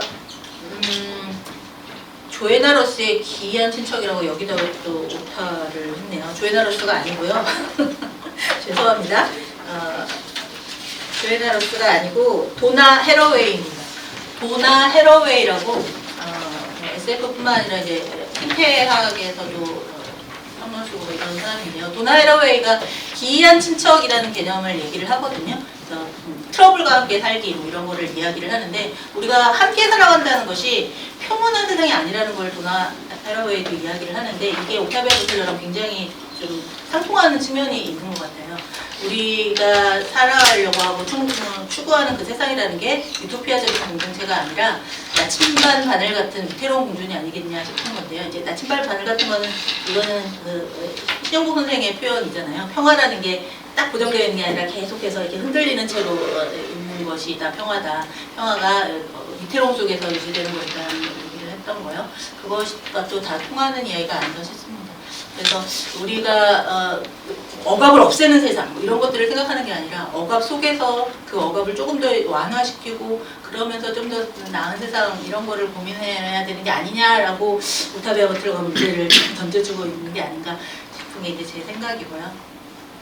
마지막은 이제 마무리하는 측면에서요. 그래서 이제 오타베아 버틀러가 던져주는 이런 많은 문제점들이 우리가 미래를 생각할 때 고민해야 되는 윤리와 관계되는 것 같아요. 이 위계를 없앨 수는 없지만 좀 더 나은 위계가 뭔가 이런 걸 고민을 할 때 제일 아래에서 고민을 해야 된다라는 이야기를 하는 게 그 마샤의 책이거든요. 인류를 위해서 하나 변화시킬 거 뭐 할래? 라고 질문을 던지면서 근데 그 변화가 일어났을 때 너는 그 변화의 가장 낮은 층에서 존재할 거야. 이렇게 얘기를 하거든요. 내가 가장 낮은 층 위에 존재해도 괜찮은 그 세상은 어떤 세상인가 이거를 고민을 하게 하는 거죠. 그래서 외계종이 등장할 때 인류는 다 외계종보다 못난 모습으로 옥타비아 버틀러의 이야기 속에 나오는데 그래서 옥타비아 버틀러의 이야기를 읽으면 우리는 굉장히 낮은 존재, 피 억압받는 존재 이런 존재가 돼요. 그 위치에서 생각을 해보게 되는 거죠. 그러면서 옥타비아 버틀러는 이제 변화를 굉장히 중요시 여기는 것 같아요. 어떤 유토피아 상을 얘기하는 게 아니라 계속 변화해 나가야 되는 것에 대한 강조를 하고 있는 것 같고 그것이 우화 시리즈에서 종교, 지구종, 변화를 하느님으로 믿는 종교, 지구종을 얘기를 하거든요. 그런 게 이제 이 우화 시리즈를 중심으로 이 부분을 좀 집중해서 더 봐야 되나 싶기도 하고 뭐 이렇습니다. 해결된다기보다는 계속해서 어떤 억압이 있지만 그 안에서 좀 더 나은 삶을 위해서 애쓰는 사람들 이런 이야기가 나오고요. 네, 이 옥타비아 버틀러의 이야기를 또 좀 비판하는 쪽에서는 SF에서는 잘 안 다루는 이야기가 육아랑 양육 이야기가 안 다뤄진다라고 특히나 남자 SF에서는 절대 안 나온다 이렇게 비판을 하는데 옥타비아 버틀러 이야기에서도 사실 육아나 양육 이야기는 잘 안 나오거든요. 그래서 그 아까 마사의 책 같은 경우도 네가 애가 있으면 좀 선택하는 게 나을 텐데 뭐 이렇게 신이 이야기를 해요. 그래서 마사가 그럼 애 있는 사람을 선택하든가 왜 나한테 일을 시키는 거야 뭐 이런 식의 이야기도 나오는데 이거를 고민해야 된다는 걸 옥타비아 버틀러도 아는 것 같긴 한데 아직은 이미 잡고 있기 때문에 더 이상 거기까지 가지 못하겠죠. 이렇고요. 그리고 이제 옥타비아 버틀러가 SF를 쓰는 흑인이기 때문에 이런 질문을 많이 받는데요. SF가 흑인들한테 무슨 슬로가 있냐 이런 질문을 많이 받는다고 하는데 계속해서 이제 옥타비아 버틀러는 어떤 생각으로 좌우 활동을 하냐면 우리가 그저 포기를 거부하는 것만으로도 어떤 일을 할 수 있는지 생각하면 놀랍다. 포기하지 말고 계속해서 고민하고 하는 것의 역할에 대해서 이야기를 합니다. 그래서 제가 생각할 때는 이런 옥타비아 버틀러의 작품이 이제 한국에서도 SF가 굉장히 지금 많이 잘 쓰여지고 있는데 한국 작품이 가지고 있는 어떤 한계라는 것이 소수자성이 다양하지는 못하지 않나 싶은 게 이제 제 생각이에요. 많은 작품을 읽어보지 못했지만 근데 이제 옥타비아 버틀러는 워낙에 다양한 소수자성을 보여주고 해서 이런 것들을 좀 참고하면서 우리의 SF계도 좀 더 SF 세상을 확대하는 데 도움을 문제를 도전을 받아야 되지 않겠나 이런 생각을 했습니다. 여기까지 제가 또 마치겠습니다. 김대현 선생님이 이정선 선생님의 발표에 대한 토론을 진행하도록 하겠습니다. 네, 안녕하세요. 저는 평론가는 김대현이라고 합니다. 먼저 이정선 선생님 발제 잘 들었고요. 사실 굉장히 저한테도 좀 낯선 주제고 생소한 주제라서 일단 좀 배우려는 의도로 왔습니다. 제가 또 SF도 읽지 않은 건 아닌데 뭐 하이나이라이트도 읽었던 것 같은데 지금처럼 이제 이렇게 소수자성 있는 SF들은 거의 읽지를 못했던 것 같아요. 근데 이런 발제를 들어보니까 이거 자체가 하나의 어떤 뭐 전개할 수 있겠구나 또는 SF 어떤 서사적 특징이 될 수 있겠다는 생각을 했었습니다. 그래서 관련해서 일단 발제에 대해서는 사실 제가 뭐 덧붙일 말은 없을 것 같아요. 잘 모르는 분야이기 때문에. 근데 그럼에도 불구하고 제가 이제 토론자니까 일단 그 역할을 하기 위해서는 이제 제가 생각한 SF에 대한 생각과 함께 선생님의 발제에서 조금 더 보충해서 듣고 싶거나 아직 제가 약간 의문이 남은 부분들을 좀 찾는 방식으로 진행을 하겠습니다. 좀 질문의 정확도를 위해서 제가 써놓은 게 있으니까요. 이걸 좀 읽도록 하겠습니다. 네, SF는 과거에는 문학장의 논의 대상에서 조금 비껴내는 장르였습니다. 하지만 오늘 심포지엄에서도 확인할 수 있듯이 SF는 이제 완연히 동시대 문학의 주요한 갈래로 정립되고 있는 상황입니다. SF의 취급에 대해 과거와 오늘의 온도차가 있는 데에는 여러 생각이 있을 수 있습니다. 공상과학소설이라는 번역어처럼 SF는 현실에 실제적인 공상, 다시 말해 현실에 개입하여 어떤 영향을 줄 수 없는 허상으로 취급되는 생각도 그중 하나입니다. 현실에 대한 물음을 통해 현실의 변화를 추동하는 적극적인 실천의 양식으로서 소설이 아니라 현실의 모순을 직시하지 않는 또는 그 모순을 응시하더라도 그 해결의 방식이 현실에서 불가능한 상상들로 이루어져 있다고 믿었기 때문에 현실의 고통을 회피하는 태도로 생각되었다는 것입니다. 하지만 최근의 SF는 과거와 달리 현실을 극복 또는 대체할 수 있는 전위적인 상상력으로 호명받고 있습니다. 물론 이러한 시선의 변화에도 어떤 이유가 있을 것입니다. 자본주의 종말을 상상하는 것보다 세계의 종말을 상상하는 것이 더 쉽다는 프레드릭 제임슨의 언급처럼 어쩌면 우리는 더 이상 현실을 극복할 수 있는 방법이 없다는 것을 암묵적으로 승인하고 있는 것은 아닌지라는 생각이 그렇습니다. 현실에 대해서 어떠한 전망도 보이지 않는 세계에서 좌절한 사람들이 꿈꾸는 것은 결국 다른 세계에 대한 전망이기 때문입니다. 설령 그들의 상상력이 초래한 새로운 세계가 또 다른 지옥의 표상이라 하더라도 기존의 지옥보다는 더 나을 것이라는 믿음이 그들을 다른 세계에 대한 상상으로 이끌어가기 때문입니다. 그래서 어쩌면 SF는 현실에서 아무리 노력해도 어떠한 출구를 찾지 못한 자들, 다시 말해 지금 여기의 세계에 자신의 자리가 예비되어 있지 않은 소수자들을 위한 서사라는 생각을 가질 수 있다는 말씀입니다. 이런 의미에서 흑인 여성으로서 소수자에 해당하는 옥타비아 버틀러의 작품에 주목한 이정근 선생의 발제에 큰 관심을 가지게 되었습니다. 백인 남성이 이 장르를 독점하고 있다는 선생의 말씀처럼 흑인 여성은 SF에서 가장 대척점에 있는 존재입니다. SF를 소재로 한 할리우드의 영상 작업물에서 흑인 여성의 모습을 만나기 어려운 것도 같은 맥락입니다. 하지만 조금 전에 말씀드린 대로 SF가 현실에서 출구를 찾을 수 없는 소수자들의 전위적 상상력에 적합한 공간이라면 오히려 흑인 여성과 SF는 가장 친연성을 가질 수 있는 결합이라는 생각도 들었습니다. 버틀러의 소설이 그간 남성에게 전유되었던 구원자, 지도자, 보호자의 역할을 담당하는 여성 인물들은 물론 또 남성 임신을 다룸으로써 일반적인 성 역할에 대한 인식을 전복시키는 것이나 흑인이기 때문에 차별받는 흑인 뱀파이어 등을 등장시켜 인종적인 문제를 제기하는 것이 그렇습니다. 나아가 질병 보유자, 초능력자 등 일상에서 이질적인 존재로 취급받는 소수자의 서사를 전면으로 내세웠다는 점도 마찬가지입니다. 그래서 어쩌면 이런 자체만으로도 버틀러의 SF 소설로서의 가치는 충분한 생각이 듭니다. 다만 궁금한 것은 옥타비아 버틀러는 이러한 권력의 문제에 천착하면서도 권력 위계가 뒤집히거나 타파된 세상을 그리지 않습니다.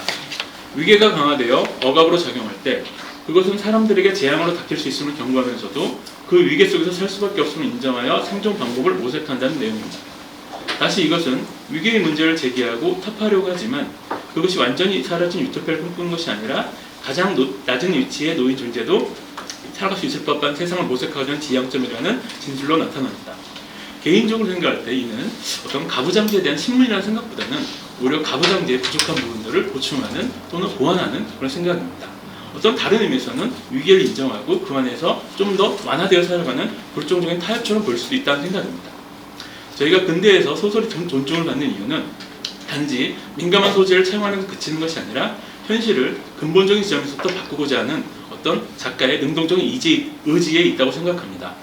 선생님께서도 미테리온 관계에 대한 근본적 해결 방안 모색을 방기한 것처럼 보이기도 한다고 말씀 주신 것처럼 버틀러의 작품에는 이러한 지점이 좀 결핍되었다고 보이는데 이것이 버틀러의 한계인지 아니면 그 자체로 유의미한 또 다른 생각이 될 수 있는지 조금 더 자세한 선생님의 말씀을 듣고 싶습니다. 또 다른 하나의 궁금증은 공감과 연대에 대한 버틀러의 생각입니다. 오늘날 우리에게 공감과 연대는 공생을 위한 필수적 전제로 생각되고 있습니다. 하지만 버틀러는 차이를 지닌 존재들이 서로를 관용하고 함께 어울려 살아가야 함을 강조한다. 그렇지만 공감이 필수 요건은 아니다. 공감할 수 없어도 혹은 공감 없이도 수용해야 한다고 말하고 있습니다. 저는 여기서 공감 없이 서로 관용하고 함께 어울려 살아갈 수 있다는 기전이 조금 이해가 어렵습니다. 공감 없는 관용은 어떠한 방식으로 발생할 수 있는지, 그렇다면 수용해야 한다는 표현처럼 어떤 관용은 법 제도적 강제에 의해 발생하는 것인지, 아니면 의외의 방법으로 또 다른 방법으로도 발생할 수 있는지, 그리고 공감과 연대에 대한 버틀러의 생각이 앞서 귀존의 위계를 승인하거나 억압을 그대로 수인하면서 가장 낮은 자세에서 완화해서 살아갈 수 있는 방법과 어떻게 연결될 수 있는지 이런 방법들이 궁금합니다. 이상으로 제 의견을 말씀드리면서요. 오늘 선생님 발제를 통해서 버틀러의 소설에 새로운 관심을 가지게 된 점에 대해서 다시 한번 깊이 감사드립니다. 이상입니다. 띄워서. 네네. 네. 부족한 글을 읽어주시고 질문해 주셔서 감사합니다.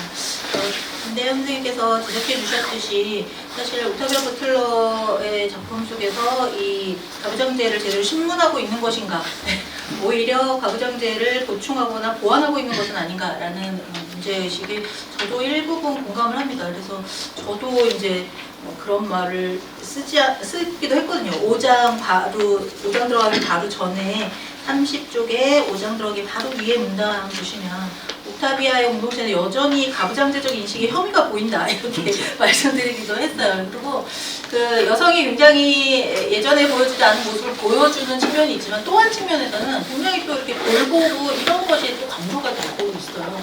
그래서 그거를 그대로 또 수용을 하고 있는 게 아닌가 싶기도 하고, 그 와일드 시드 같은 경우 여성이든 남성이든 막 자기 맘대로 바꿔서 살 수 있는 여자 주인공이 나오는데, 보통 한국 여성들에게 남자 여자 선택할 수 있으면 누구 선택할래? 라고 할 때 많은 경우 난 남자로 한번 살아보고 싶어 이런 생각 할 것 같은데 전혀 이 사람은 그러지 않거든요. 굉장히 여성 억압적인 환경인데도.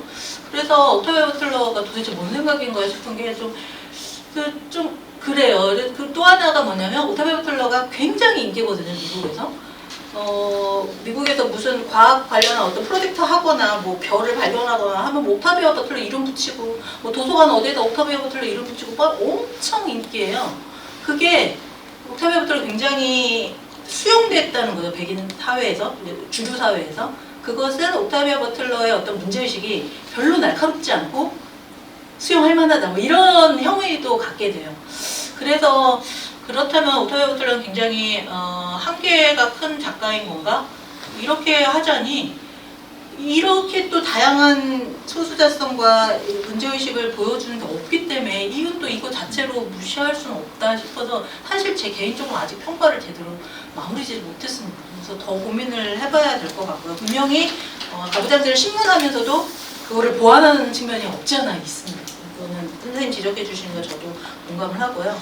또 하나 이제 공감의 문제에 대해서 지적해 주셨는데, 이 공감의 문제에도 제가 발표할 때 구체적으로 좀 말씀 안 드렸는데 글에서는 조금 더 구체적으로 썼거든요. 이 공감이라는 게 사람을 해칠 수도 있는 거예요. 뭐냐면 우화 시리즈에서 주인공이 초공감 증후군을 앓고 있어요.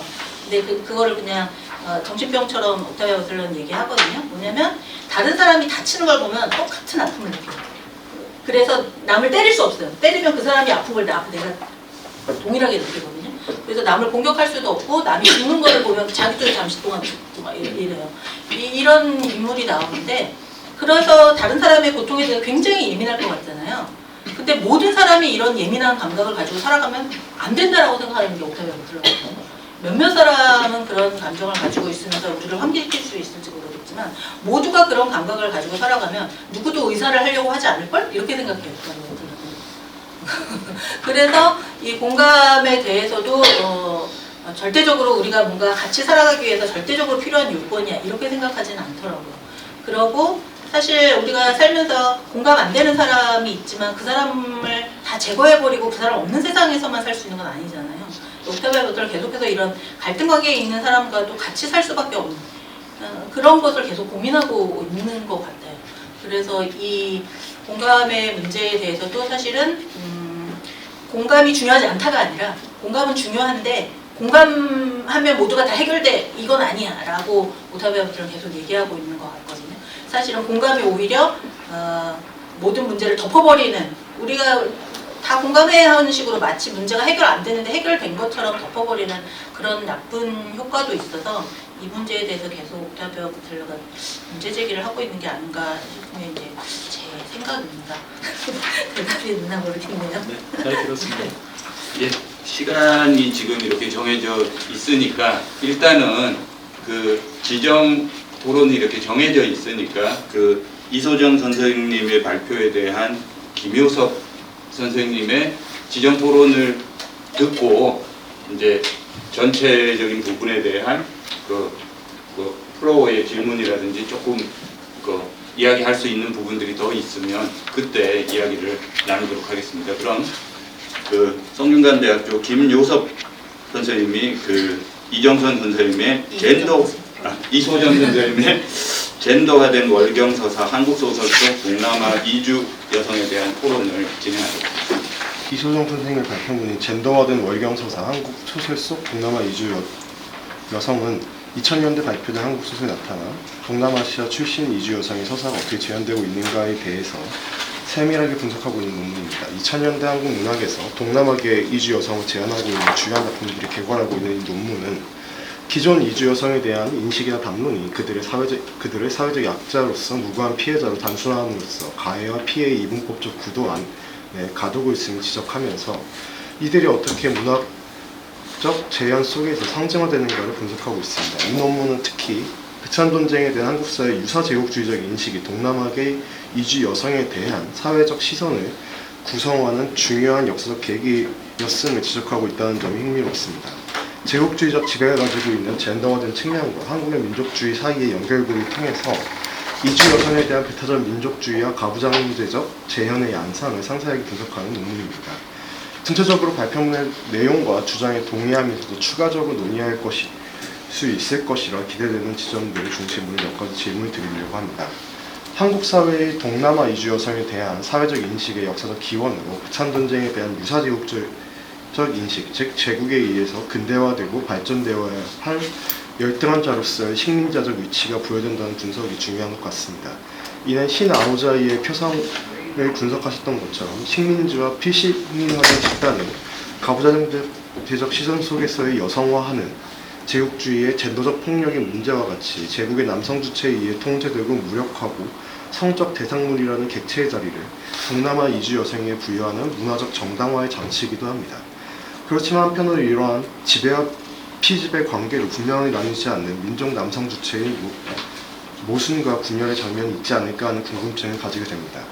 예를 들어 제이시 영은 식민 욕망에서 제국의 남성성과 식민지의 여성성 사이에 나타나는 인식의 한 형태가 우열관계로 분할될 수 있는 인종적 차이의 대상을 확고히 분리해내는 것만큼이나 그 경계를 무너뜨리고 혼종적 상태가 되려는 모순적 욕망이 쉽게 나타났다고 지적한 바 있습니다. 아시스 난디는 친밀한 적에서 제국의 남성이 식민지를 여성적인 것으로 규정하고 이를 통해 다시 여성적인 것을 식민지적으로 구성하는 시도가 관념적인 남성성의 형태로만 존재할 수 없는 자신에 대한 부정과 분열의 심리가 나타난다고 지적한 바 있습니다. 이러한 제국적 남성 주체의 혼란상은 베트남 전쟁에 대한 제안 속에서는 미국과 베트남인 사이에 놓여있는 한국인이라는 위치 속에 나타났었는데 결혼 이주 여성의 서사 속에서도 이러한 혼란스러운 지점들이 나타났었던가 그 사례가 있는지 여쭤보게 됩니다. 그리고 두 번째로는 한국 사회에서 동남아 이주 여성의 서사의 중요한 축은 외매혼으로서의 성격을 가진 농촌 사회를 중심으로 이루어졌던 국제 결혼입니다. 이 발표문에서는 이 국제 결혼이 가지고 있는 매매혼으로서의 성격이 어떻게 동남아 이주 여성을 객체화하고 상품화했는지를 젠더와 섹슈얼리티의 문제뿐 아니라 농촌에서의 농업 생산에서의 노동력 혹은 농민이라는 동료 오식 속에서 인식되는 지점까지 경제적 인식과 단위의 여러 층을 상세하게 검토하고 있습니다. 그런데 한편으로 이 결혼 이주를 산업화하고 그 국제적 자본주의의 층위 속에서 연결이 되어 있는 한 지점에 대한 논의가 더 필요하지 않을까 하는 생각을 가지게 됩니다. 국제결혼의 경우 저개발국에서 선진국으로의 결혼 이민이 대부분 그러하듯이 자국에서 경험하게 되는 가족과 자신의 경제적 어려움을 해소하기 위한 거래 행위로서 선택되는 일이기도 합니다. 이 과정에서 매매혼의 양상들이 대체로 그러하듯이 구조적 혹은 직접적 폭력 속에서 강제된 경우가 많겠으나 동시에 더 나은 삶을 기대하거나 자신이 목표한 것을 이루기 위한 경제적 수단으로서 여성이 선택하게 되는 경우도 있습니다. 물론 이렇게 자발적 선택이었던 사례들에서도 이주 이후 상품처럼 대우받게 되는 경우 상당하겠으나 한편으로는 그러한 선택을 추동하게 되는 이주 여성 주체의 욕망이나 의지의 문제가 발표문에서 분석되는 작품들에서는 거의 나타나지 않았던 것 같습니다. 좀 부연을 하자면 제 주변에 이제 동남아계 이주 여성들의 한국 정착을 돕는 일을 하는 그런 사람들이 여러 있는데 그중에서 들었던 얘기 중에 하나가 그들이 이제 일방적 피해자의 시선에서 보지 않으려고 했을 때 중요한 지점들은 그들이 매매혼으로서의 이 국제 결혼을 선택했을 때 어떻게 하면 이제 자신의 삶의 조건이 나아질 수 있는지 그 다음에 그 경제적 거래가 어떻게 제대로 실행될 수 있는가에 대해서 굉장히 또 적극적으로 고민하고 그거에 대해서 어떻게 자기의 자기가 얻고자 했었던 것을 달성할 수 있는지 그 수단들을 찾고 그 수단들을 확보하려는 노력도 같이 진행하고 있다라고 하는 점을 좀 주목해야 한다라고 하는 이야기를 들은 적이 있어서 이런 질문을 드리게 됐던 것 같습니다. 그러니까 국제적 자본주의와 국가 간의 위계 사이에서 폭력적으로 수행되는 것이 결혼 이주의 주요한 특징이지만 한편으로는 이에 참여하는 여성이 가진 경제 사회적 동기에 대한 조명이 이루어지지 않는다면 이들을 수동적 피해자로서의 위치로 다시 고정하게 되는 것이 아닌가 생각하게 됩니다. 살펴보신 작품들 속에서 이주 여성 주체의 욕망이나 개인적 동기가 재현되는 방식이 어떻게 나타나는지 흥미로운 사례가 있다면 이에 대해서 구현해 주시길 부탁드립니다. 마지막으로 이 논문에서 주목한 중요한 지점 중에 하나가 소설 속 서술자에 의해서 이주 여성들이 호명되고 있는 방식을 문학적 윤리를 달성하는 방식으로 제시하고 있다는 점이 중요하게 보입니다. 특히 소설 속에서 한국어로 제대로 발음되지 못하거나 마음대로 불리는 이들의 정확한 이름을 오직 서술자만이 정확하게 부르고 있다라고 부르는 작업을 목소리가 가지지 못하는 자들에 대한 사회적 기억을 재구성하는 작업을 설명하고 있습니다. 이를 정전의 말과 서술자의 말로 구분하여 단일하고 지배적인 진실을 만들어내는 것이 아니라 협력적 증언의 과정으로 설명되고 있다는 점이 인상적입니다. 그러나 한편으로 이 목소리 없는 자를 대신하여 말하는 소설의 윤리는 역설적으로 동화 정책을 통해서 한국 사회에 편입된 이들이 지속적으로 목소리 없는 자로 남게 되는 구조 역시 생각해 볼 필요가 있을 것 같습니다. 목소리 없는 자에 대해서 대신 말하는 호명의 역할과 의미에 대한 분석은 증언 문학에 대한 논의들에서 특히 이제 프리모 레비가 가라앉은 자, 구조된 자에 대해서 논의를 할 사안에서 진정한 증언자로서 수용소의 무죄만을 호명했을 때 이 증언할 수 없는 증언자에 대한 말하기란 상호 의존적이고 협력적인 보증의 형태를 가지게 된다라고 하는 아감벤의 분석을 연상하게 합니다. 그런데 이 월경하는 존재는 폭력에 의해서 죽은 이들도 있지만 한국 사회의 구성원으로서 말할 수 없는 자가 있는 자가 되기도 합니다. 증언할 수 없는 진정한 증언자들에 적용됐던 이러한 재현의 의미가 조명받지 못했지만 말할 수 있는 자인 이주 여성들에게도 동일하게 적용된다면 여전히 그들이 윤리적 호명의 대상으로만 남게 되는 것은 아닐까 고민하게 됩니다. 이거에 대해서 약간만 부연을 드린다면 그 1990년대 한국에서 1980년대 후반의 민주화 이후에 이제 출판 자유 조치와 해금 조치가 진행되고 나서 한국 문학이라고 하는 것의 범주를 재구성하려고 하는 논의들이 한국어권, 아시아의 한국어권 작가들, 한국계 작가의 작품들도 한국 문학으로 포함시키려고 하는 시도들이 지속적으로 있었지만은 그것들이 이후에 한국 문화에서 재현되는 방식들을 보면은 그런 어떤 디아스포라 문학이라고 하는 것으로 포함될 수 있는 그런 범한국어권 문학들이 일종의 문학적 주체로서 계속 한국 안에서 활동하거나 수용되거나 교류되는 대상들이라기보다는 한국 작가가 지속적으로 다시 호명하거나 다시 기억해야 되는 대상으로 남게 되는 경향들이 이런 어떤 이주 여성 서사에 대한 재현에서도 동일하게 나타나는 것은 아닐까 하는 우려가 좀 있기 때문에 이런 질문을 좀 드렸던 것 같습니다. 네, 이것으로 일단 제 질문은 짓는 것으로 하겠습니다. 네, 질문 감사합니다. 제가 이렇게 굉장히 빠르게 하려고 하면서 정리가 안 됐던 것 같은데 오히려 토론문에 더 정리가 잘 되어 있지 않나 라는 생각이 들어서 감사드리고요. 몇 가지 일단은 한 세 부분 정도의 질문이라고 생각이 드는데요. 첫 번째 부분에서 이제 말씀을 해주셨던 관념적인 남성의 형태로 존재할 수 없는 자신에 대한 부정과 분열의 심리에 대한 이 부분에 대해서 좀 생각을 해봤는데 이게 아무래도 베트남 전쟁 소설에서는 이런 부분이 굉장히 잘 드러나 있다라고 생각이 들고 그 초점이 그 전쟁에 참전한 사람들에게 맞춰져 있었기 때문에 이 부분이 있다라고 생각이 들거든요.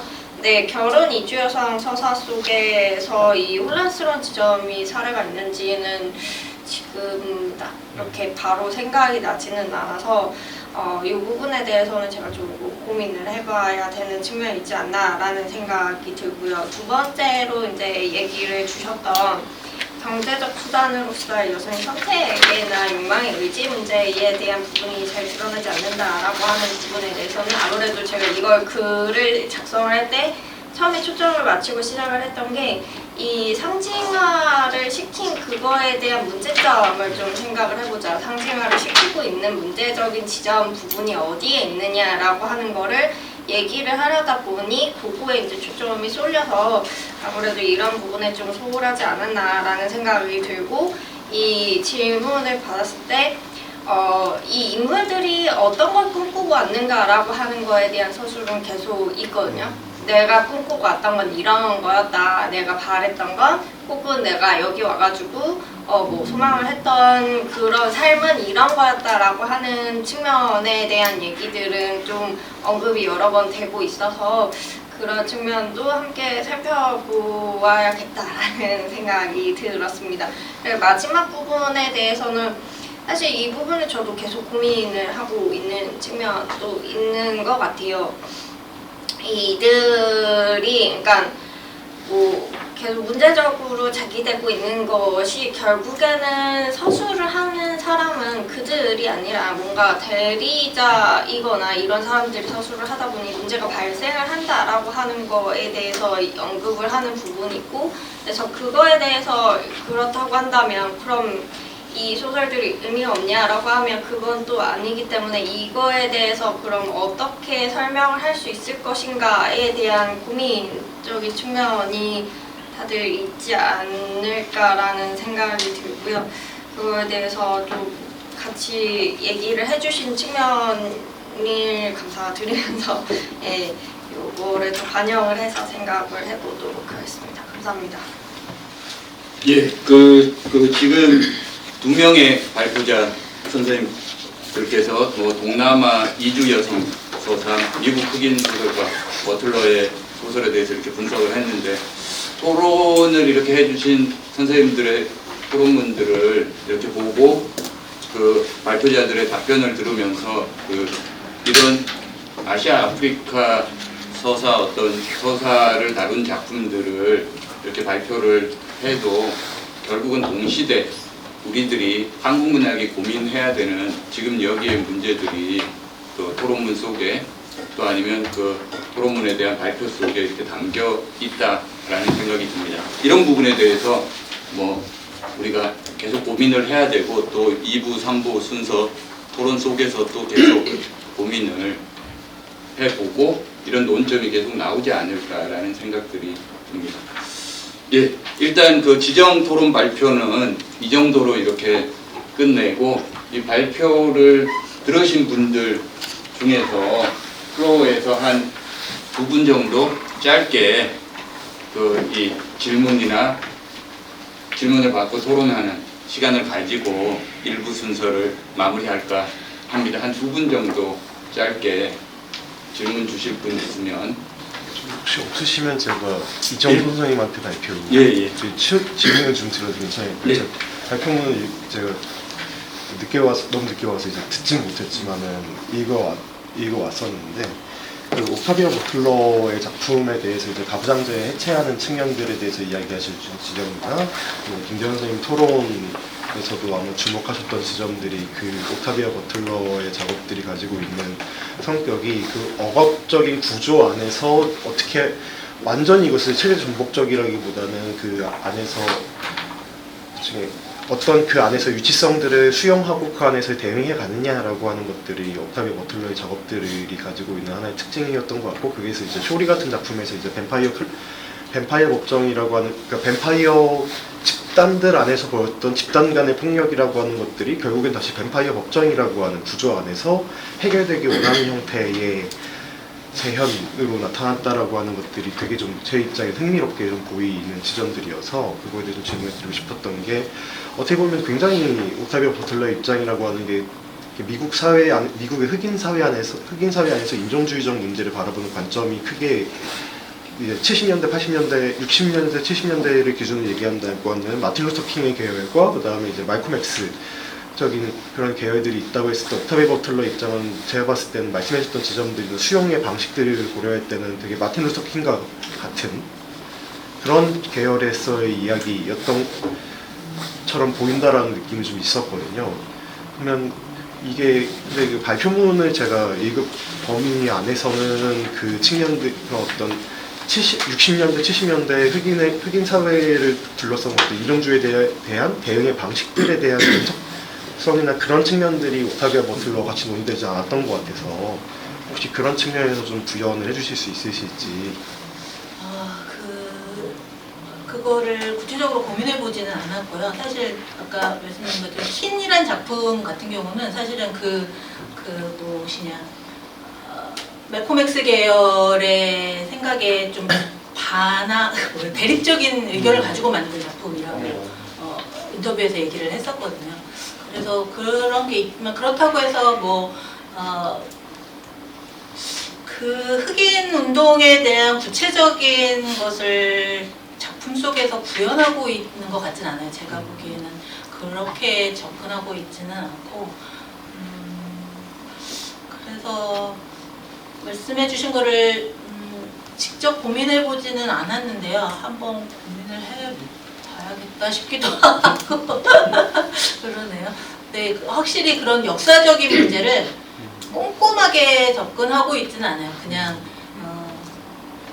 그 인종차별 노예제 시대 그냥 이렇게 좀 두리뭉술하게 접근이 되지 그 70년대 시기의 상황을 내가 킨이라는 작품 쓸 때 그런 것 때문에 했어 라는 거 말만 했을 뿐이지 작품 속에서 그 70년대 상황을 막 얘기하고 있지는 않거든요. 근데 킨이라는 작품 같은 경우는 그래서도 썼지만 아예 그런 흑인과 백인 커플이 작품 속에 등장하는 것 자체만으로도 충격이었다고 하거든요. 그런 식의 방법이지 어떤 역사의 사실에 대해서 이제 논리적으로 접근하거나 이러고 있진 않다는 게 제 생각입니다.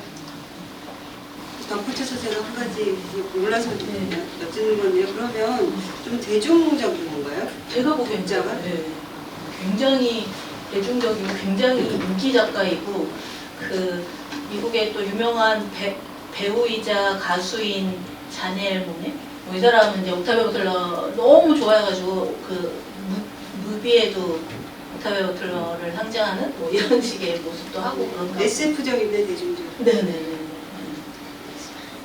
그래서 아까 말씀드렸지만 옥타비아 버틀러 이름을 여기저기 엄청 많이 붙이더라고요. 예.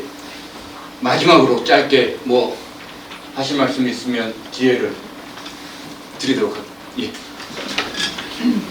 이소정 선생님 발표에 대해서 질문드리고 싶은데 사실 꼼꼼하게 읽지는 못해서 말씀드리기 좀 그런데 이제 저도 베트남 그 서사에 대해서 베트남 여성과 베트남 전쟁 서사에 대해 관심이 있어서 이제 베트남 전쟁을 바라보는 한국의 어떤 작가들의 무의식과 문화적인 어떤 그 공유 감각 같은 것들을 좀 보게 되면 그러니까 이제 무슨 얘기를 드리고 싶냐면 이 베트남 서사를 이제 읽을 때 우리가 이제 일종의 페미니즘의 시선으로 한번 이제 읽는 작업이 필요하다는 생각이 들었거든요.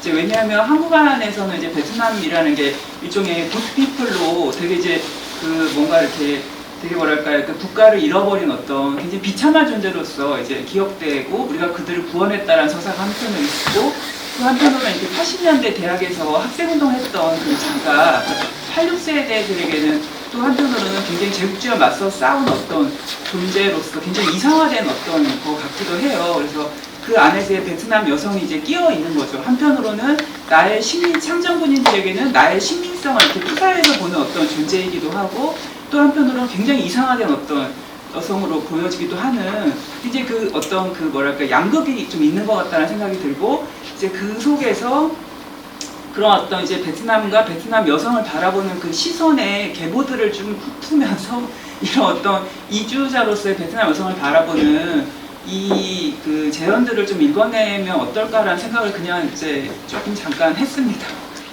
제가 이제 원래 처음에 시작을 했던 건 아까 선생님이 소개를 해주셨다시피 베트남 전쟁과 관련되어 있는 논문을 쓰다 보니까 그 베트남 전쟁 참전과 관련되어 있는 전쟁 그 풍경보다는 돌아와서 일이거나 혹은 거기서 이제 만났던 여성 혹은 그 여성 사이에서 태어난 아이 이런 얘기들이 굉장히 많았거든요. 그래서 처음에 시작을 했던 게 붉은 아오자이의 그 베트남 여성과의 사이에서 태어난 아이가 한국에 와서 미용 기술 같은 거를 배우고 이러한 과정 속에서 그 아이를 어떻게 바라보느냐에 대한 얘기를 처음에 조금 관심을 가졌던 부분이 있어서 사실은 이 이주 여성이라고 하는 게 꼭 결혼을 해가지고 온 분들 외에도 굉장히 많은 작품들에서 좀 등장을 하고 있는 부분이